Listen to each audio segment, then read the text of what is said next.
Unti-unting natatanggal ang mga balat. Puno ng sugat ang katawan. At halos butot balat na. Ganito ang kalunos-lunos na kalagayan ni Miguel, 21 taong gulang. Hanggang ngayon, hindi pa rin malinaw kung ano ang sakit ni Miguel. Sa tulong ng ilang espesyalista, susubukan naming alamin kung anong karamdaman ng unti-unting nagpapagupo kay Miguel.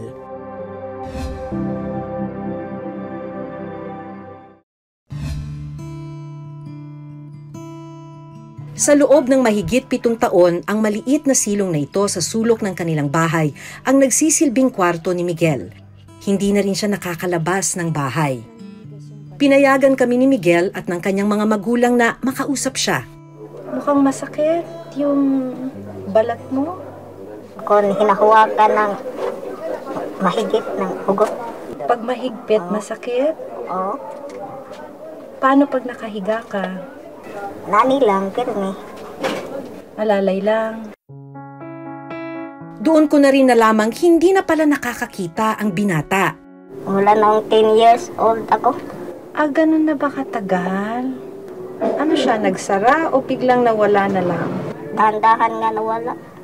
Dahan-dahan na nawala. Naalala mo pa ba yung naramdaman mo noon nung nagsimulang mawala yung paningin mo? Di na ako makapanood ng TV. Yun yung pinakamasakit, no? Hindi ka na makapanood ng TV noon. Di na. Pangarap daw talaga ni Miguel na makapagtapos ng pag-aaral. Simula nung bata ka pa, gusto mo na sana makapag-aral. Mabuti naman sana. Bakit mo iniisip na sana gusto mong makapag-aral? Kasi ganito kasi ako. Hindi ka na kasi nakapasok, ano? Bulihin ako ng mga kalaro ko noon. Ano sinasabi nila sa'yo noon? Alien daw ako. Sabi nila, alien ka daw. Oo. Anong ginawa mo noon? Sa bahay na lang, hindi na lang maglabas. Ninakaw na ng kanyang sakit ang kabataan ni Miguel. Ano pang gusto mong gawin? Marami naman, pero di ko magawa kasi itong sakit na ko. Kwentuhan mo ako ng isa. Magpasyal. Pasyal daw, pasyal. Gusto mong mamasyal sa plaza? Oo. Patagal ka na bang hindi na masyal? Lumabas. Walang bata pa ako. Kwento ng ina ni Miguel na si Jocelyn, pagkapanganak pa lang niya ay kapansin-pansin na ang kakaibang kondisyon sa balat ni Miguel. Mamula-mula na talaga, tapos yung ulo niya na, yung nakikita yung mga ugat, 2 taon na tayo siya o 3. Nung naliligo kami ng dagat Pag uwi namin, bigla na lang naninigas yung ano niya, yung balat. Parang yung sa yung sa litson, nanonuklap ba yung ano niya, balat. Pagrabe na po ng pagrabe. Kuha ang mga larawang ito noong bata pa si Miguel. Nakakapaglakad pa siya noon. Hindi pa rin masyadong kita ang kanyang sakit sa balat. Malakas yung kumain. Malakas yung magsalita. Yung ano lang talaga niya, yung balat. Yung balat? Tsaka yung ano niya, yung mabuto. Parang bigla na lang bumabaluktot yung ano niya, yung mga braso niya.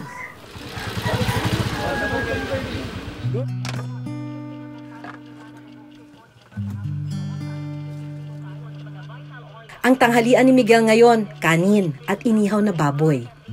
Hindi ka naman nawawalan ng ganang kumain? Minsan, mawala. Ano lang ang kaya mong kainin? Ang mga hindi matitigas. Di sabaw. Oo. Ayaw Hindi mo ako rin- sinasarapan ng manok. Ayaw mo rin ng manok. Allergy ko. Sadya raw na ipinagawa ng kanyang magulang ang tulugan ni Miguel. Bakit po dito nyo pinesto si ano? Kasi para madali lang magbanwas, maghugas. Kasi dyan lang siya, gano'n lang siya pag umihi siya, dyan lang. Para dire-diretso lang pag... Makakatulong po ba kung may kutsyon? Mainit. Kasi mainit. Doon siya sa Tacloban, pinaalis na niya yung kutsun. Nainit daw sa likod. Madalas daw sumasakit ang katawan ni Miguel dahil sa matagal na pagkahiga. Masakit yung likod mo. Oo. Kasi naiipit. Oo. Naiipit kasi siya, no? Anong gagawin mo pagka masakit na? Ang paling-paling lang na takilid sa too. Tatagilid ka na lang. Oo. Tapos tatagilid ulit pagka masakit na yung isang gilid. Oo. Ang stick namang ito ginagamit ni Miguel kapag may makati sa kanyang balat. Hindi ba lalong magsusugat? Hindi naman. Makontrol ko naman. Nakokontrol mo para hindi magsugat. Oo. Natatansya mo pa ba kung anong oras ka nagigising? Alas 5. Nang madaling araw. Oo. Gising ka na. Oo. Tapos, Uminom ng kape gatas. Minsan naman, inaantok na ako. Hanggang alas 7, mga natulog na ako. pag mainit ang panahon, mas lalo bang sumasakit yung balat mo? Hindi naman. Hindi naman. May ceiling fan man. Ang problema dahil pinagtagpi-tagping yero lang ang bubong ng kwarto ni Miguel, madalas mainitan si Miguel. Mahirap bang matulog pag gabi na? Oo. Lalo na kung mainit ang panahon. Dahil hindi nakakakita, radyo ang nagiging libangan ni Miguel. Ano yung paborito mong pakinggan? Mga drama, mga love story, mga action, at mga komedy, fairy tale. Buong araw yan, nakikinig ka sa radyo. Mula umaga hanggang gabi. Inaabangan mo rin yung balita. Oo. Kung ano nangyayari sa Pilipinas. Oo. Mahal na kasing bigas daw. Mahal na ang presyo ng bigas. Oo. At yung African swine flu. Oo, Sa yung mga African baboy. swine. Oo. So pagkalinggo kasi, puro na music. Music at mga herbal program, Tama. mga nutrition program sa DOH. Para maalam ko kung anong mabuting kainin at hindi. Noong bata pa si Miguel at hindi pa malala ang kanyang kondisyon, nadadala siya ng kanyang magulang sa doktor. Mas madali kasi siyang ibiyahe kahit malayo ang ospital. Psoriasis ang unang sinabing sakit sa kanya, pero hindi nila ito nakumpirma. Petroleum jelly lang yung yung nireseta. Para daw panglagay para hindi manigas. Tinuloy-tuloy niyo po yung petroleum jelly. Hanggang lang kasi kasi siya nilalanggam yung maliliit kaya hininto ko. Mas kawawa. Ilang taon siya nun? Mga 5. At dahil kulang sa pera at kakailanganin ng pamasahe papunta sa ospital at maging pambili ng gamot, hindi na muling nadala sa ospital si Miguel. Sa albularyo na lang daw sila lumalapit. Kaso sa financial din. Kahit dito sa may singil naman, may bayad yun. Wala namang libre dito. Kaya Kaya hindi na lang. Sa bahay na lang namin kung lang inaano namin, langis. Ganun lang. Isang linggo bago kami dumating, sa tulong ng lokal na pamahalaan, dinala sa ospital sa Tacloban City si Miguel. magpunta daw kayo sa doktora ng isang araw. Kumusta yun? May resita pero mahal. 400. Hindi namin mabili. Okay. Nahirapan ka ba sa pagpunta? Oo, pagbiyahe kasi ng ambulansya. Matagal, 2 oras. Palaging umuuntog kasi. Pagka umuuntog, masakit? Sakit ang likod ko. Pero dahil walang espesyalista doon at maselan ang kanyang kondisyon, pinauwi rin agad si Miguel. May tulong daw doon. Tapos walang bayad, libre daw. Nung nagpunta naman sila doon, sandali lang sila, mga 1 araw lang yata. Pinauwi naman kasi wala daw gamot. Dapat daw sa idala sa derma. Sa espesyalista ng balat. Yung sa balat talaga. Kasi daw baka doon naman mahawa kasi marami ding mga sakit doon. Baka magkaubo daw.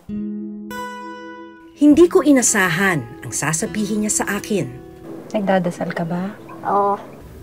Anong pinagdarasal mo? Kunin na lang sana ako ng Diyos.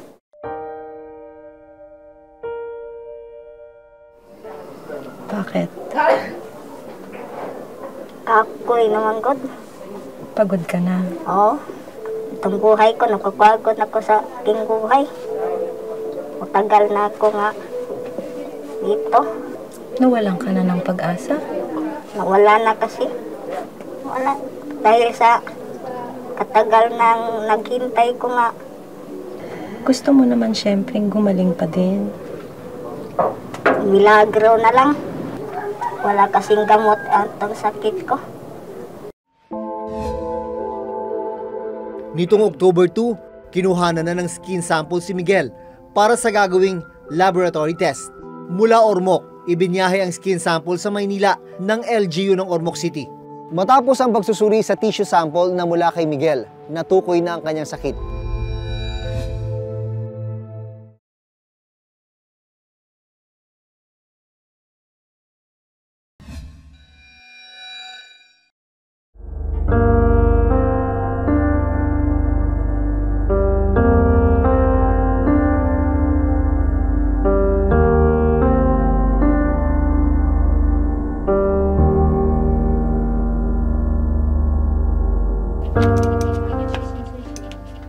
Sa hiling na rin ng pamilya ni Miguel, agad kaming nakipag-ugnayan sa City Health Office ng Ormoc City para matukoy ang totoong sakit ng binata at kung ano ang pwedeng gawin para siya gumaling.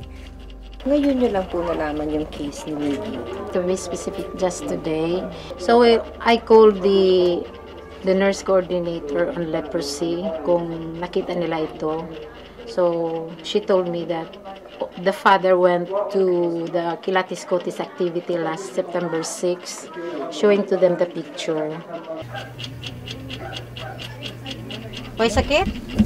Kung idot, lagi maayo. Sakit na kong idoot, umaayaw. Nakasabot kag asa man na makatudlo kag asa na ko gihikap kana. Hay man. Dire.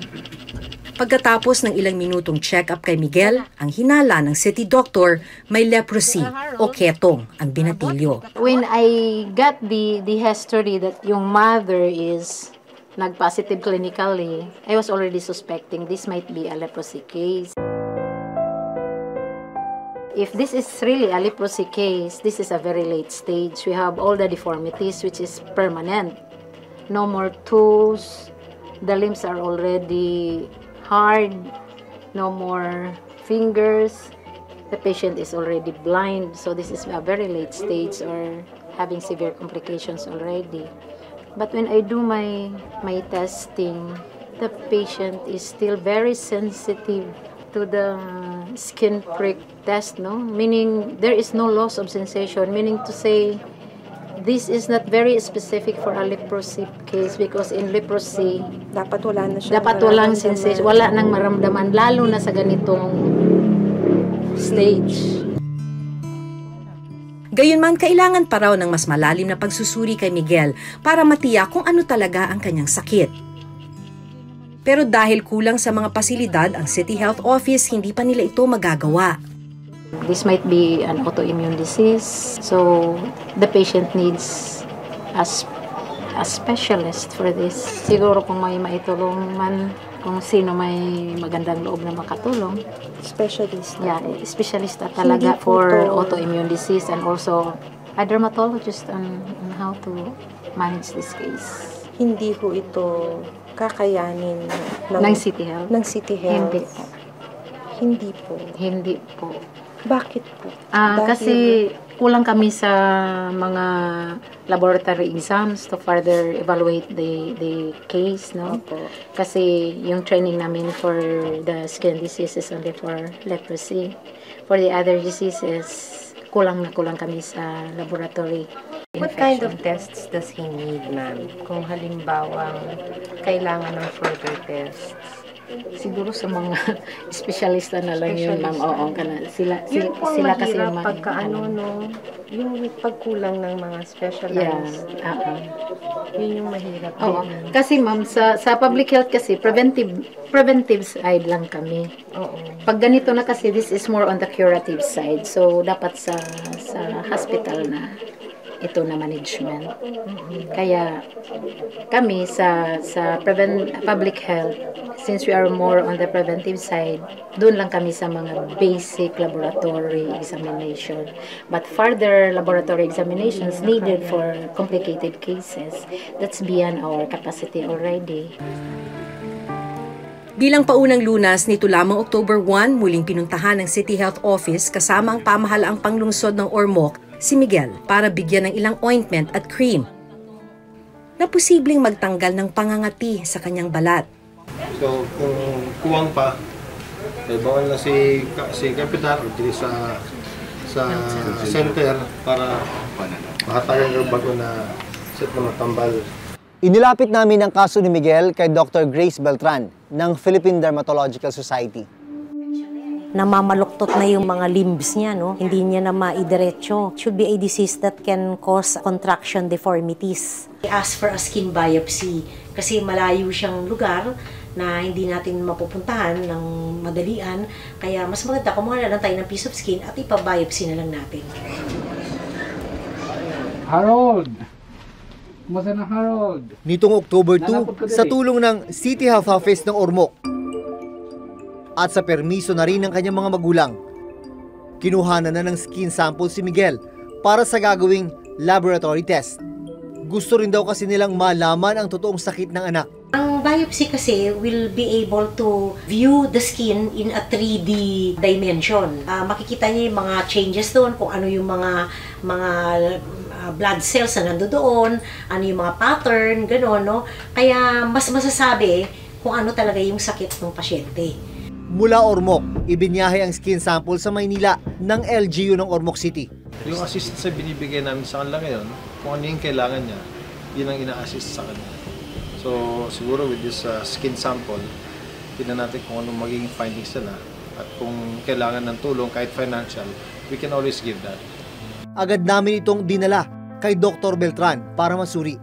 Matapos ang pagsusuri sa tissue sample na mula kay Miguel, natukoy na ang kanyang sakit. Ito ang tinatawag na Kindler syndrome, isang rare type ng epidermolysis bullosa. Based on the clinical findings, ang differential na mag-fit kay Miguel ay yung tinatawag na Kindler syndrome. Although Kindler syndrome starts toddler age, no, yung mga 1 to 2 years old, si Miguel kasi medyo late na yung manifestation ng kanyang sakit eh. Still, that's the only closest differential that we could consider. Kasi sabi nung history niya, nag-umpisa daw siya mga liskis sa mga ulo, tapos siguro nagkaroon din ng kaliskis sa mga balat. Sabi, kapag daw siya ay nabubugo, nahawakan lang, masakit na kaagad at nagkakaroon na ng mga sugat-sugat. So I presume that's yung madaling pagsugat na yun ay kind ng epidermolysis bullosa. Wala na bang stage ito kasi hindi naman siya cancer eh. Kaya lang, progressive nga siya, malnourished pa. Pwede mo nang operahan ngayon for the release of the contracture. Kaya lang, I do not know where to get. Kasi baka they might need a donor site eh. Kaso lahat ng balat niya tight na. Hindi mo na ma-recover yung mga fingers and toes. Kasi yung bone niya nag-disappear na eh.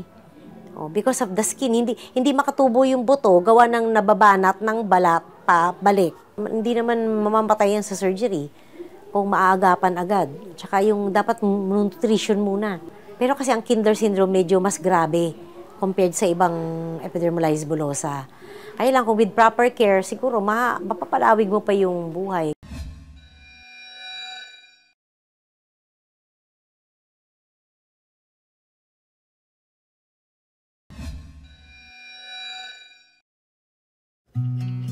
Sa loob ng higit 7 taon, sa 4 na sulok ng silid na ito, umikot ang mundo ni Miguel. Ang masaklap dahil sa kakapusan sa pera at kakulangan ng mga pasilidad sa kanilang lugar na tutukoy sa kanyang karamdaman. Unti-unting lumala ang kanyang kondisyon. Pero hindi pa raw huli ang lahat. Ipinaalam na namin sa pamilya ni Miguel kung ano ang kanyang tunay na sakit. Nanay Jocelyn, ako yung doktora na tumingin sa anak ninyo dito sa Maynila. Sa pamamagitan ng video call, kinausap ni Dr. Grace Beltran ang kanyang pamilya. Very rare siya. Ang tawag sa sakit ng anak po ninyo, Kindler syndrome. Ano nga? Kindler. Ano nga po yun? Kindler Kindler syndrome. Yung kanyang mga daliri nawala na rin, gawa ng yung skin ay pine-prevent yung pagtubo ng buto niya sa kamay at paa properly. Sa ngayon, patuloy siyang minomonitor ng City Health Office. Bibigyan rin daw siya ng gamot na makatutulong sa kanya. Pero matagal-tagal pa bago siya tuluyang gumaling.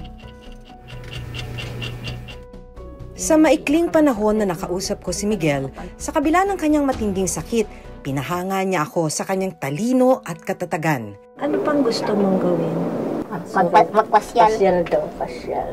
Gusto mong mamasyal sa plaza? Patagal ka na bang hindi na masyal? Wala nang bata pa ako. Sa mga larawang ito, makikitang unti-unting kumikinis ang balat ni Miguel. Nababawasan na rin ang kanyang mga sugat matapos ang ilang linggong pagpapahid ng mga ointment na ibinigay ng City Health Office. Sa mga nais tumulong kay Miguel, maaaring makipag-ugnayan sa mga sumusunod. Hanggang sa susunod na Huwebes, ako si Maki Pulido. Ako si Jun Veneracion at ito nakatala sa aming Reporter's Notebook. Notebook.